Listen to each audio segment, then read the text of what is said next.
Pemirsa, kita memasuki kabar nang penambayan. Penerapan pembatasan kegiatan masyarakat skala mikro di Banjarmasin ternyata berdampak besar terhadap jumlah penumpang di Terminal Induk PAL 6 Banjarmasin Timur. Jumlah penumpang menuju Banua Anam maupun sebaliknya turun drastis hingga 80%. Penurunan jumlah angkutan penumpang ini menjadi keluhan bebuan supir angkut. Penerapan pembatasan kegiatan masyarakat skala mikro di Banjarmasin yang terus dilakukan untuk menekan penyebaran COVID-19 ternyata berdampak besar terhadap jumlah penumpang di Terminal Induk PAL 6 Banjarmasin Timur. Jumlah penumpang menuju Banua Anam maupun sebaliknya turun drastis hingga 80%. Penurunan jumlah angkutan penumpang ini tentu menjadi keluhan bebuan supir angkot. Aparwan Odon, supir angkot jurusan Banjarmasin Banua Anam, Waitakuni Prima TV Baisukan Sabtu 10 Juli 2021 mengeluhkan dengan semakin menurunnya jumlah angkutan penumpang saban harinya. Angkutan penumpang jurusan hulu sungai yang biasanya sebelum adanya COVID-19 di Banjarmasin sangat tinggi, terlebih waya jelang perayaan besar.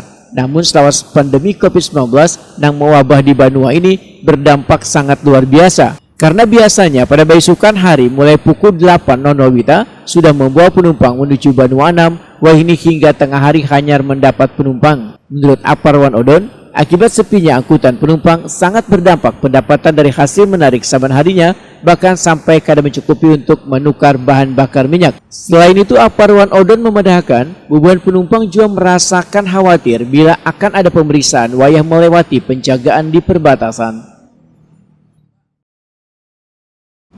Paman, mungkin ini ada keluhan apa aja sih untuk bobohan taksi di PAL 6, Paman?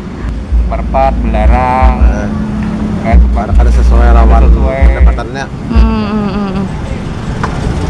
Itu semenjak kapan, Paman? Yang corona ini yang tahunan udah makin bayarannya, makin menurun. Paman, wah ini semenjak COVID nih, mungkin paling banyak penumpang yang dibawa nih biasanya berapa, Paman? Wah ini, Paman. Ya 4 orang tuh kan paling banyak. Cuma kadang-kadang penumpang tuh kan takut, pikirannya kan ada pemeriksaan apa kan, lorong takut. Enggak. Bobohan pian diwajibkan juga, Paman, pakai rapid test atau apa itu, Paman? Kalau kami ini kadang-kadang dahulu diperiksanya ya, di jalan rapid test lah. Gratis mah nggak ada bayar, periksanya. Cuma penumpang yang takut